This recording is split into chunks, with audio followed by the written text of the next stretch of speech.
We accomplish our work through the generosity of our members and contributors. So thanks to all of you out there who are helping us protect beautiful Sonoma County for future generations. We also acknowledge that as we pursue our mission of conserving land in Sonoma County, we recognize that we stand upon the unceded ancestral lands of many Indigenous peoples. Tonight, we're going to be talking about the Sonoma coastline amongst parts of the many coastlines of California.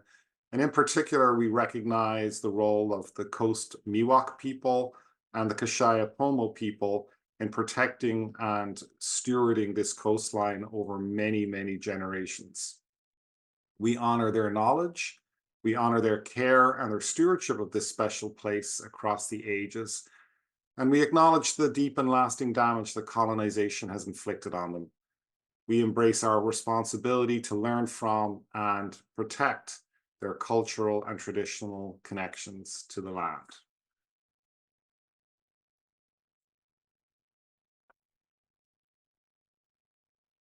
Sadly, tonight, as many of you know, we lost a very valued colleague just a few months ago to a tragic accident. Julia Elkin was a dedicated, lifelong activist, scientist, policy analyst, and protector of the lands of Sonoma County, Marin County, and many places in between. She was an avid outdoor athlete. She was a dedicated outdoor educationalist, and we had hoped that she would be one of the great leaders of the restoration of the coastline, especially in our San Pablo Baylands area.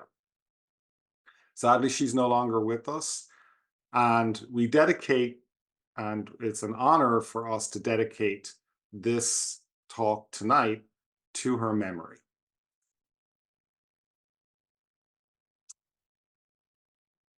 Tonight, we have with us, with the great pleasure of introducing, and I have the great pleasure of introducing Rosanna Xia, who is an environmental reporter for the Los Angeles Times, where she specializes in stories about the coast and the ocean. She was a Pulitzer Prize finalist in 2020 for explanatory reporting, and her work has been anthologized in the Best American Science and Nature Writing series. Her first book, California Against the Sea, Visions for Our Vanishing Coastline, has been praised for being a beautiful and revelatory exploration of how we relate to the natural world. It was just nominated for the prestigious California Book Award. And I cannot think of a more timely moment to be discussing the many challenges we face with protecting our coast than right now. So over to you, Rosanna, and welcome. Thank you, Eamon, and hello, everyone. So I am supposed to share my screen, and let us see if I do this properly. Okay, can everyone see my screen? And how do I make this full screen? Okay, does this work? Can everyone see my screen? Thumbs up? Okay, excellent. Hi everyone. I am so grateful to all of you for tuning in tonight. You know, sea level rise is not an easy issue, but it is so important to have these conversations. So thank you, Eamon. Thank you to the Sonoma Land Trust for just creating the space for us to reflect on some of the trickier aspects of this issue. You know, writing a book about our coasts, past, present, and future has been quite a journey, and it is truly an honor to share some of my thoughts with you all tonight. So I thought it'd be helpful to start first with a quick crash course on my day job at the LA Times and where my work fits in within the newsroom. So if you kind of look at the different newsrooms across the country, you'll notice that there are different approaches to covering climate change, you know, and that there's no one right way to do it. At the LA Times, for example, we don't have a catch-all climate change reporter, where you might see in other newsrooms, they might call all of their environmental reporters climate reporters. So at the LA Times, we have chosen to assign each reporter with a subspecialty called beats. So I cover specifically the coast and ocean. We also have a water reporter, an air pollution reporter, a wildfire reporter, a public lands high desert reporter, a reporter focused on wildlife, and we also have a reporter focused specifically on climate policy coming out of Sacramento. And Sammy Roth, who I'm sure a lot of folks tuning in tonight are familiar, he writes our weekly Boiling Point environmental newsletter, which y'all should sign up for if you haven't already. He focuses a lot of his coverage specifically on the clean energy transition. We also have an investigative reporter who just looks at the big picture to see where our blind spots might be. For example, Suzanne recently published an incredible series out of the Marshall Islands and looked at how the US essentially offloaded our nuclear waste to the islands and how the nuclear storage there is now being threatened by sea level rise. And so within each of our subspecialties, we focus on how climate change impacts our world.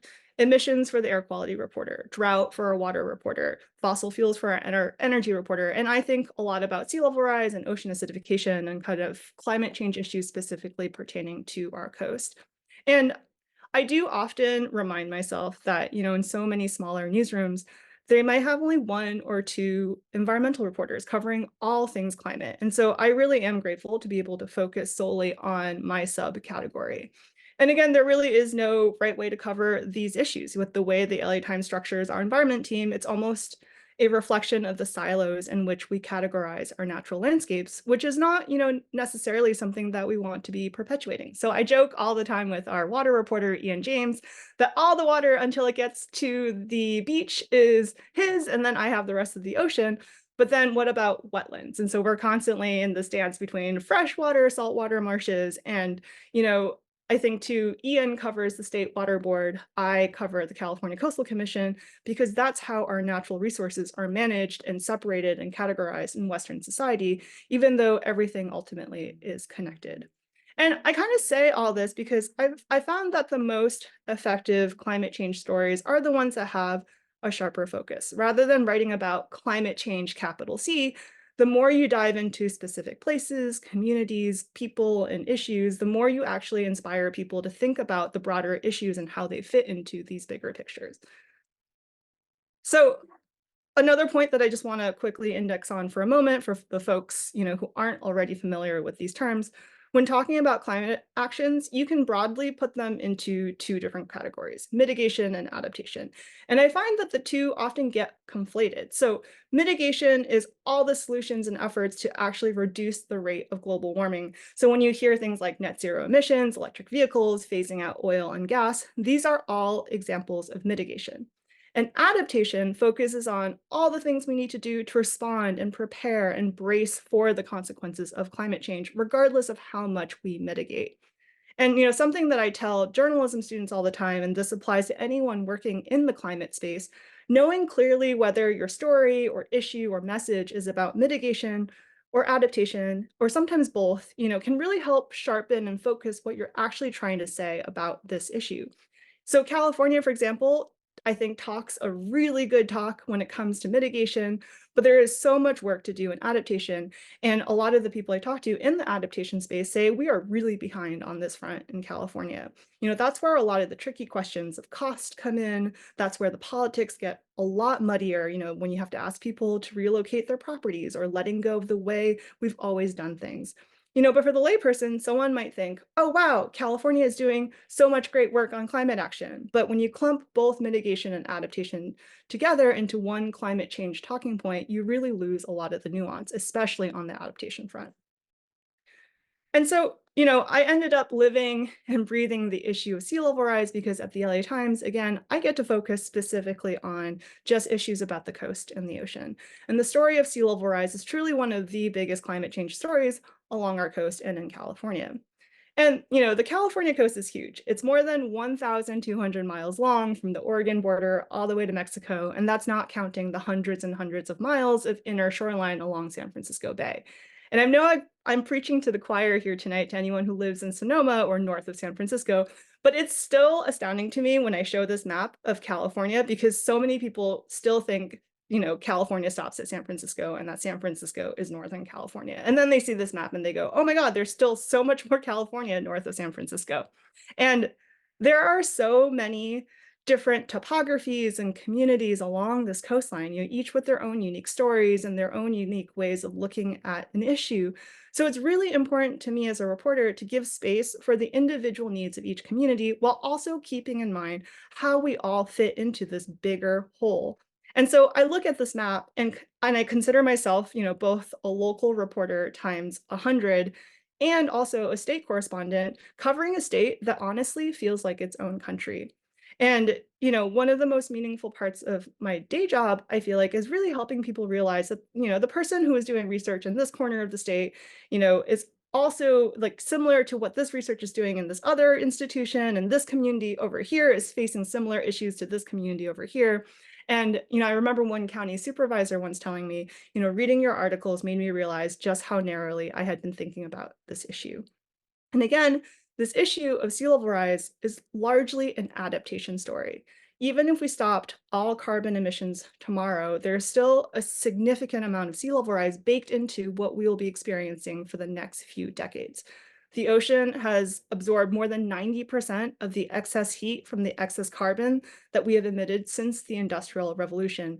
And if you look at the sea level rise projections through 2050, which is less than 30 years from now, they are essentially the same because of all the emissions that we have already put into, the atmosphere. And so, how bad the second half of the century gets with sea level rise depends on the mitigation efforts we do today. But again, the actions we will largely have to take in response to sea level rise, especially in the short term and the midterm, is an adaptation issue. So I think, Rosanna, yes, yeah. yes. It looks like the slides are not advancing. Oh no, what slide are we on? We're just seeing the beginning slide. Oh dear. Okay. Let me try this again. Sorry, everyone. Um,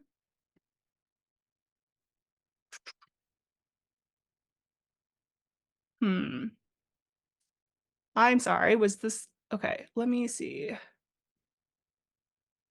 Can we see this slide? Yes, there is Okay, a so slide. Yes. here LA. is the LA Times environment coverage as I was Yes. breaking down the beats. Okay, here is mitigation versus adaptation. Woohoo. Here is the map that I was talking about that makes California feel a lot bigger than people think, with San Francisco as the northern, not as the northern boundary. So are we all caught up? Yes. And sorry about all Awesome. that. Okay, well, here's the most important slide with all the numbers on it. So I'm glad we're here. So we can see all the 2100 projections, correct? So I do promise this is the one slide that kind of feels wonky. And, the numbers are sobering. And this is kind of where I started when I was onboarding myself onto this issue a couple years ago.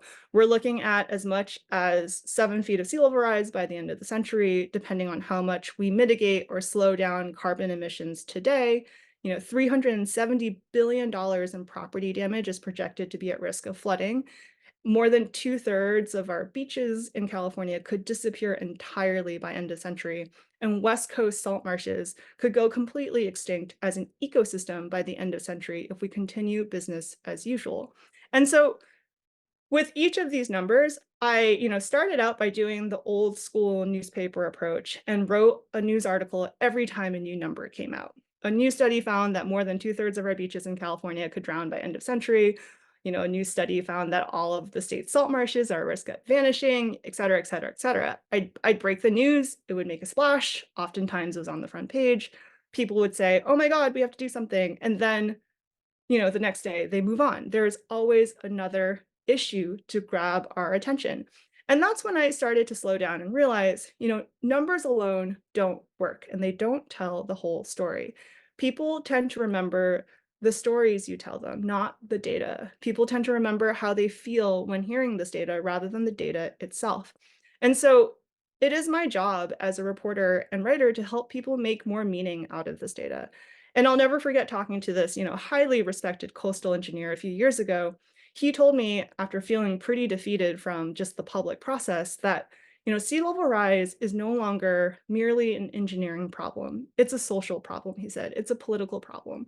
And he told me, he's done all the cost benefit analyses and he's really figured out what is the most cost efficient way forward. What is the way forward that preserves the most life safety? But no one wanted to listen because these changes demand sacrifice. And in the communities where he did present a lot of these facts, the backlash was huge, and it became an emotional conversation in a lot of these communities rather than a conversation based in just the facts. And so he was like, this is beyond my expertise. We can't just science our way out of this. So how do you go beyond the science? How do you help people actually navigate all these numbers and facts? And so that's when I started thinking about what it would mean to write an entire book on this issue, and to really help people reflect on some of the more difficult layers of this issue. And I'll admit, at first I was like, oh my God, I get 90,000 words. This is amazing. I can write about everything because I'm usually stuck with word limits of like 1,500 words for an LA Times article.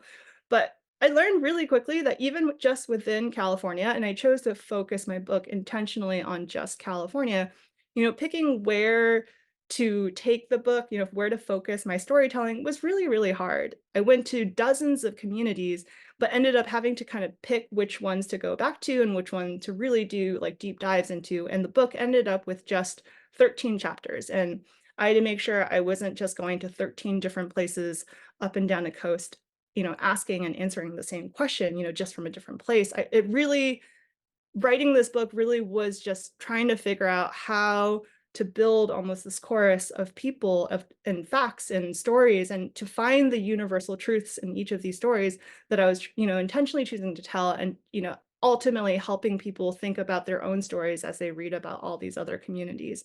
And so, I'll also never forget, when my editor sat down with me after my first draft. I felt like I had really reached the finish line. Can't believe I just wrote the first draft of my manuscript. She told me that this is great. There's so many great details. Reporting's awesome. But, and there's always that but, she was like, a book needs to attend to not just the reader's intellectual journey.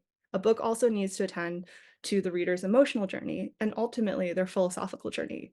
And I just, as a news reporter, I was like, whoa, I have been so focused on the intellectual journey of the reader, on translating the science and making sense of the policy and making sure I got the facts right and realizing like, all the meaning I was trying to help make by writing this book was still confined to just the logical and intellectual aspects of this issue.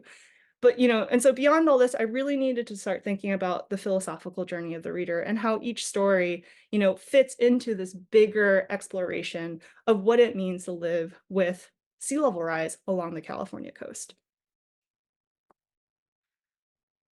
So back to logic for a second, because that's how my brain works, and you're about to get a glimpse of how I keep all of these things straight in my head. Let's break down some of the key questions and concepts that this book explores, both from the science and policy end of things, but also ultimately how we have to philosophically think about the bigger picture. So one of the first things I learned pretty quickly about this issue is that even though we'd like to think we have a lot of options, we actually don't. Once I sorted through all my notes and made sense of the chaos, I was able to group all of the options into a few broad categories. And spoiler alert, none of the options are ideal. So the first option is to build a seawall. Really broadly speaking, this is the default response that I found in most communities, the gut instinct for most homeowners and coastal leaders, the local leaders and local officials. The water is rising and moving in, build a wall to hold it back. It's also the most tangible, instant gratification political victory. A mayor can point to the wall and say, see, I did that. I protected the community. But beyond the fact that seawalls usually cost a lot, there's also a huge hidden consequence to seawalls. As soon as you harden the shoreline with concrete or boulders, it starts to disrupt the natural movement of sand along the beach. So if the water continues to move inland, but the beach can't move with it, the water ultimately just hits right up against the wall and drowns out the beach and everything else in front of the wall. You've probably seen how a beach in front of a seawall might start to get pretty like steep and sloped. That's from the waves just carving and carving and carving away at the beach whenever it runs into the seawall. Someone once explained it to me really bluntly: seawalls kill beaches. And in the words of Professor Gary Griggs, a really renowned coastal geologist at UC Santa Cruz, he told me few issues today along the coast are as divisive and as misunderstood as seawalls. All things being equal, responding to coastal erosion with a hard structure parallel to the shoreline is a decision or choice not to protect the beach at that location. So seawalls kill beaches. That all said, the seawall debate, the seawall conversation is not always that black and white. So it's one thing to debate a property owner trying to protect their multi-million-dollar beach home and subjecting, the public beach to accelerated erosion. But think about, the Embarcadero, for example, in San Francisco. It's an iconic boardwalk. It has the ferry building on top of it, and it is also doubling as a massive 3-mile long seawall. For those who don't know, like a surprisingly large portion of San Francisco was actually built on top of a marsh, and the Embarcadero is what's holding back all that water. I was so surprised when I first learned this a few years ago. We literally took land from the water, and sea level rise is now making it harder and harder for us to hold that line. Yeah, and in addition to protecting like the port of San Francisco and Market Street and so many iconic aspects of San Francisco, the Embarcadero is also what protects so much of the city's critical infrastructure: communication cables, utility lines, a subway tunnel. All that would go underwater if we let go of the wall. So the conversation in San Francisco is a lot more complicated, and it is largely focused on how to fortify the seawall, but in the most, environmentally conscientious kind of way. So the costs alone are going to be a very, very hard conversation in the coming years. The early projections say it's going to cost at least $2 billion to strengthen the seawall, but it will likely cost many billions more. And the port, which manages the waterfront, has also been experimenting with things like how to make the seawall feel more alive. So there have been some interesting pilot tests on turning some of the concrete panels on the seawall into a more textured reef-like habitat with bumps and ridges that could like support oysters and other rocky shore species. So, the thinking is if our concrete infrastructure will continue to disrupt the natural shoreline, maybe we could at least bring some marine life and nature back to this concrete shoreline. But, stepping even further back for a moment and thinking again on a more philosophical level, you know, as I was learning the costs and trade-offs of seawalls, it made me realize that so many people today still think of the coast as static, as this place that we visit and live on and go to, that doesn't change. But in fact, the coast is actually a process, a dynamic process where land meets ocean and it is constantly changing. And so if you go out to any beach and really pause and like look at the tide line, it is never the same twice as the waves crash ashore. And so, and then you turn around and you look at, these fixed lines in the sand with our built environment with infrastructure like Pacific Coast Highway and the train and rows of homes built right on the sand. And you realize like we have tried to impose permanence onto a space, onto a process that is inherently meant to be impermanent. And so part of the shift in our relationship with the ocean is to recognize that the coast itself is supposed to move. So option two that comes up a lot is sand replenishment. I hear this so often in communities that I've visited, oh no, the ocean is moving in, seawalls. Now we know that seawalls ruin beaches, so let's try to bring in extra sand and instead, pad out the beach with the sand. This all sounds great, except that sand also moves because again, the beach is actually a process. And a number of communities have spent millions and millions of dollars dredging in sand, trucking in sand, and what they found is that the sand gets washed away pretty quickly, sometimes literally in one storm or one season. So, you often end up getting trapped into the cycle of having to put sand on the beach over and over and over again in order to keep up with the rising ocean. And there's also the unanswered question of, where do we get the sand? Who even owns the sand? If every beach community suddenly decided to turn to sand replenishment as the solution, we will run out of sand very quickly. And you're seeing this kind of play out on the East Coast already, where there are like fights or sand wars over who gets access and can claim the sand that they want to use to replenish their beaches. So option three is to elevate. I'm sure you've all seen like the beach houses on stilts on the East Coast. We don't have as much of that here, but elevating some of our infrastructure is a conversation that is starting to pop up in interesting ways in California. And so I'm sure folks are familiar with Gleason Beach and the Caltrans project, which is right here in Sonoma County, just north of Bodega Bay. It was a pretty fraught and expensive project that, finally recently got completed. And there was, a critical 1 mile stretch of Highway 1 that was eroding so much that it had to be reduced to just one lane for quite some time. And Caltrans, a few years ago, finally did the math and said the cost of continuously repairing the highway every time a portion of it fell into the ocean was just not worth it. So very recently, they elevated that stretch of highway onto a huge bridge and set the highway a little farther back from the coast.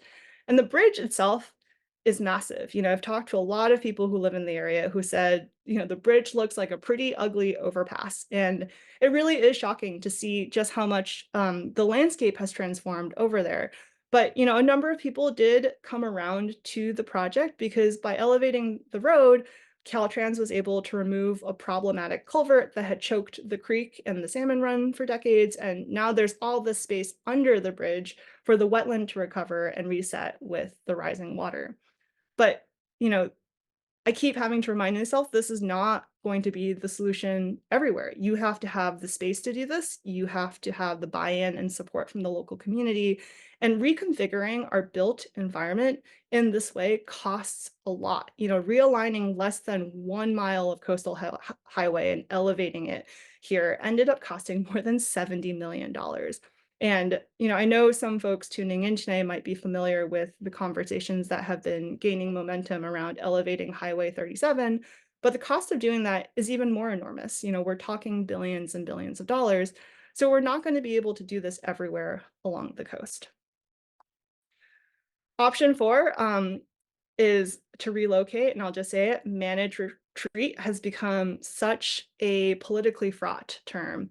I have talked to mayors who want to avoid saying these words at all costs. It's very wonky and poorly branded. Retreat sounds like failure, and no one likes to be managed. But managed retreat is ultimately just acknowledging that the ocean is moving inland and that we're supposed to move with the ocean before we're in the way of the ocean. There were about 10 homes on the bluffs right above Gleason Beach, and you can see kind of in the photos the remnants of it. And many of those homes have since been abandoned to erosion. And in the words of one county supervisor, it's either managed retreat or unmanaged retreat. And in the case of Gleason Beach, each property owner had to make this decision on their own on when it was time to move. And, discussing the actual logistics of managed retreat or planned relocation or whatever you want to call it, and really thinking about this as a longer term process is understandably still a political non-starter in most communities. There are a lot of tough questions that need to be sorted out on how this affects property value, for example, and whether Mother Nature or the insurance market will ultimately force the direction of this conversation. But, I want to note that there are also a lot of areas that are less developed where this conversation doesn't have to be as fraught, like phased out farmland that can be restored back into wetlands rather than further developed into infrastructure that we would need to protect from sea level rise at some point in the future. I also got to know like a number of environmental justice communities that really see managed retreat as an opportunity to deindustrialize their shoreline, to phase out power plants and industrial infrastructure along the shore that have been a long time burden to the community. So I think, the main points I'll make here about managed retreat is that A, it doesn't have to be failure, and B, that it can actually be an opportunity to reconsider and reimagine what we want our shoreline to actually look like a few decades from now. So there have also been a number of interesting projects that I kind of group into the buying time category, acknowledging that more dramatic changes will need to happen at some point in the future, but that we will need time to figure it out. So in the meantime, how do we start to respond to these increasing floods and erosion without just resorting to a new seawall?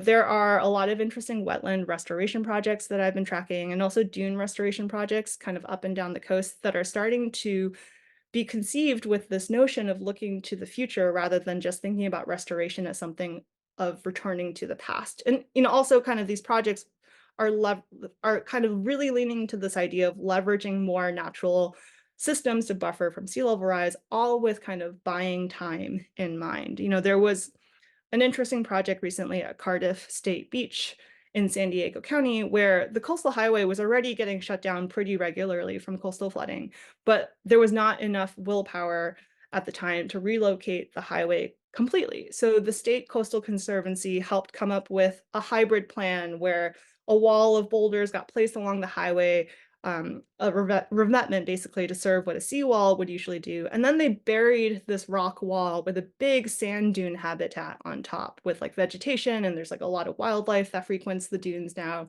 And the sand conveniently came from a nearby lagoon that was already being dredged pretty regularly for maintenance. And the hope with this dune seawall hybrid is that it will last until at least 2050. And this supported dune system creates an extra flood buffer that is a little more in line with the natural processes of the shoreline. And, just to quote the State Conservancy's project manager directly, she said, quote, "We were trying to buy time in a way that would benefit the environment and not preclude future nature-based adaptation. We can't be setting ourselves up for failure, setting ourselves up for a seawall, setting ourselves up for a bigger rock revetment. The way we justified all of our effort and all of the money going into this project was that the city and the transportation agencies needed time to get their appropriate planning done to move the highway." But the catch here is that buying time also takes time. And time is something that I have been thinking a lot about. All these things I just described not only require costs and sacrifices and trade-offs, it also requires time. We still have time to revive more wetlands before they drown. That's the good news. We still have time to reestablish more dune systems while there's still space along the shore for this extra sand. But we are very quickly running out of time to get these projects started. And it has been stunning to me to see the planning process unfold for a number of projects up and down the coast. There are a number that I cover in the book. There are wetland restoration efforts that have been stuck for decades in planning limbo because we can't agree on, for example, what is the proper baseline to restore a wetland to. And the Gleason Beach Bridge project, finally broke ground during the pandemic, but that also took more than 10, 15 years of planning to get kind of just the vision to the finish line. And someone once told me that planning moves at the speed of trust, and building this trust is so key among stakeholders, with communities, even among just the different factions of the environmental community. Like, this building trust part is so core to the planning process, but building trust requires conversations and it requires time. You know, we have the other thing about time I'll just add is that we have been forced to make decisions in pretty arbitrary timeframes, if you think about it. 4-year political terms, 30-year mortgages, 25-year master planning documents. Another disconnect I've found in the course of like a lot of my conversations with folks is just this misperception that responding to sea level rise all hinges on these like big, scary one-time actions. There is so much pressure being placed right now on whether a city council votes to include or not include the words manage retreat in a planning document. Or, there's just like all this like intensity over like a big vote at the coastal commission that feels so make or break. But, adapting to sea level rise in reality is also a process, a very, very long process. We all know on a gut level that the world that we love, the landscapes that we love, will look somehow different 30, 40, 50 years from now. But we also know that none of these changes need to happen tomorrow. So how do you help more people shift from kind of this short-term mindset into taking those first small steps toward longer term changes? How do you help people enter that like transitional middle space? Because that's, I think, where we are stuck right now, in a lot of these conversations. And ultimately, how do you make this process feel fair? I think that is another theme that keeps coming up in the conversations that I have with people. And, I often think about, A.R. Siders. She's a adaptation specialist at at University of Delaware, and she put it this way once. She was like, "How do you convince people to eat broccoli today so that they won't get a heart attack like a few decades from now?" Like I think this idea of translating our short-term wants into longer-term needs is the sticking point. And also this question of like, how do we help people enter this process in a way that doesn't feel like we're asking someone to give up everything in one go? Like that's really important too. And how do we make sure, we help this process like just not turn into something that is like an everyone for themselves kind of situation? How do we start this process thoughtfully before everyone is just in survival mode after a big disaster hits? Because you're starting to see that, in Houston and Florida after the hurricanes, strike a community. And again, this is at its core the notion of managed retreat versus unmanaged retreat. And, I found that the communities that have had more success with the trickier aspects of this conversation are the ones that have recognized truly the difference between short-term needs and long-term visioning and, helping their communities truly enter and navigate this middle transition period. I also want to make a quick point here on recalibrating expertise. In the course of my reporting, I also started to think more deeply about, who we tend to value as expert beyond lawyers and scientists with peer-reviewed papers and historians and anthropologists with PhDs. Where does Indigenous knowledge fit into these conversations? What about frontline communities and their lived experiences? How do we center their voices in this conversation that has largely ignored or overlooked their needs? There were a number of communities that I got to know where there was no data to back up the fact that they were suffering or had, really disproportionate like health impacts from the pollution that it was plaguing their community. And there was no data because no one had thought to do the research or to look into it. And because there was no data quantifying these problems, the policy priorities went elsewhere. And that's the definition of being overlooked, right? Like, so how do you acknowledge and validate these lived experiences in a world that often operates on looking at where the data points us? So for me, writing an entire book on this issue, and for all of you kind of working on this issue, this is an opportunity to reflect on our blind spots and to think through what aspects of the status quo are no longer working, what aspects of the status quo that we might still like be unintentionally perpetuating as we, seek with good intentions to build a better future. And, this quote by Hop Hopkins really hit it home for me. He wrote this essay in Sierra Magazine a few years ago called Racism is Killing the Planet. And I would encourage everyone to read more of his work. As we look to solutions and ways to reset our relationship with nature, it is really important to remember that our history of land use, the way we've redlined certain communities or disinvested in other communities, has allowed for sacrifice zones. We have created a system where it's okay to protect nature, here for this community and sacrifice this other community for the power plants that need to be built, the recycling plants and refineries and landfills that we still rely on, even if we don't want to admit that we rely on them. And, we still so often operate on this idea of scarcity, that there are winners and losers in this world, that one person's benefit or one community's benefit comes at the cost of someone else. So, how do we make sure that we aren't helping one community survive climate change at the expense of another? And this conversation has expanded and deepened significantly in the last few years. And I've been really encouraged to see how much of our environmental protection efforts have also started to extend to vulnerable people and vulnerable communities.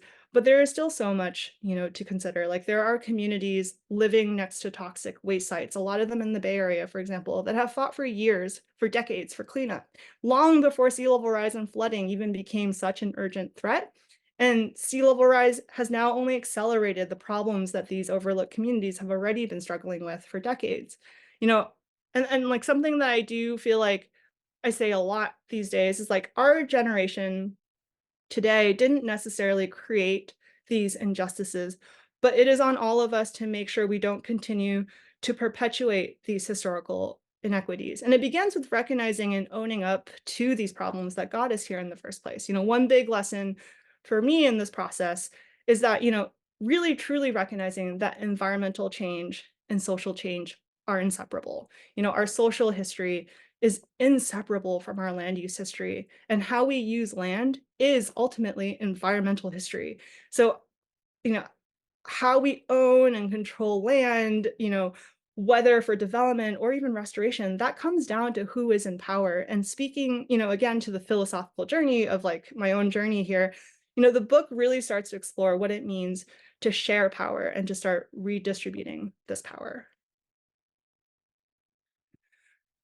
So, one more kind of philosophical point here. As a writer, I really wrestled with the word resilience. And I'm sure folks tuning in are probably chuckling a little bit because this is a word that comes up so much now in climate change spaces. I can't like read a report without seeing the word resilience pop up.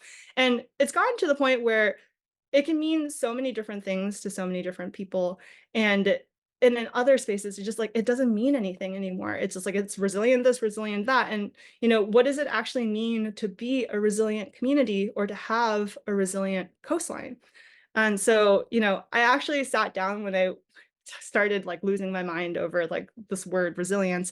I looked it up in the dictionary, and the old school dictionary definition for resilience is the capacity to withstand or to recover quickly from difficulties. And, yes, we have historically internalized this word to mean having the strength to withstand, disaster and all the forces of nature and to be able to bounce back after a disaster. Katrina levels New Orleans, and we shall rebuild exactly what we lost and exactly where we lost it. The way our insurance systems have been historically set up, a wildfire burns down your home and you get money back to build exactly what you lost, again, exactly where you lost it. But is rebuilding exactly what we lost and maintaining the status quo actually what we want? Is the world as we know it, the world that we're fighting so hard to protect, actually what we want to hold on to? And so this quote you see on the slide is from chapter 7 of the book, where we meet Charles Lester, who is at the Coastal Commission and then is now at UC Santa Barbara. He really helped me start to rethink this word and to think more deeply about what it means to be resilient. And so I was thinking it might be nice to actually read a short passage from the book on just where my own journey and understanding of adaptation and resilience kind of landed after talking to Charles and so many others who helped me think about the many layers of this issue, that we have to consider. So I'm going to read from chapter 7. And okay, so the he in this passage is Charles Lester. He's been mulling over this word, resilience, that comes up so often with climate change. For those still thinking in terms of man versus nature, resilience means having the strength to rebuild in the same place after a catastrophe, to resume life as it was before. The standard way we talk about resilience is this ability to bounce back, Lester said. Resilience is often about making sure we are strong enough to not be changed, but what if we should change? More and more sociologists, economists, even engineers are now questioning who exactly benefits from preserving the world the way it is today. Whose wealth, whose property, whose history gets preserved by maintaining the status quo? We've seen increasing gentrification and disparities in wealth. We've seen the cost of housing in the coastal zone go through the roof. And we've seen an exposed, impoverished political system that in many cases is driven by power and vested interests, as opposed to larger interests of society and the community, he said. So in my mind, we need to figure out how to adapt, but it's so much deeper than that. He pulled out a paper written in 2020 by Brian H. Walker, a renowned ecologist in Australia who poses a broader way of thinking about resilience. Resilience includes knowing when an unwanted transformation is inevitable, Walker wrote, and instead deliberately transforming all or parts of the system such that the new system delivers what is valued and wanted. I'm going to flip to the next page. Adaptation ultimately is about choice. It's about choosing what to preserve, choosing what to let change, and choosing what to intentionally change in a new and reimagined way. To resist change is to miss out on opportunities to create a better future. To remain unchanged is to buy into the long-held myth that the world today is as good as it gets. To ignore this choice to mend our relationship with the land and with each other is to believe that the systems we're still holding on to, systems built on social inequities, historical injustices, and the willful control of nature, are the way that things should always be. So ultimately, the story of climate adaptation, sea level rise adaptation, for me has become an examination of our capacity to change, to change the systems that we have come to accept without thinking, the systems that got us into the situation in the first place, and to think about how we could possibly start to unwind some of those systems together. Responding to sea level rise can be an opportunity to redesign and reimagine the systems and infrastructure that are clearly no longer working for us. It can be an opportunity, again, for transformation. I loved that word when Charles Lester introduced that to me. And ultimately, responding to sea level rise can be a catalyst for more positive change. And this change does not have to be scary.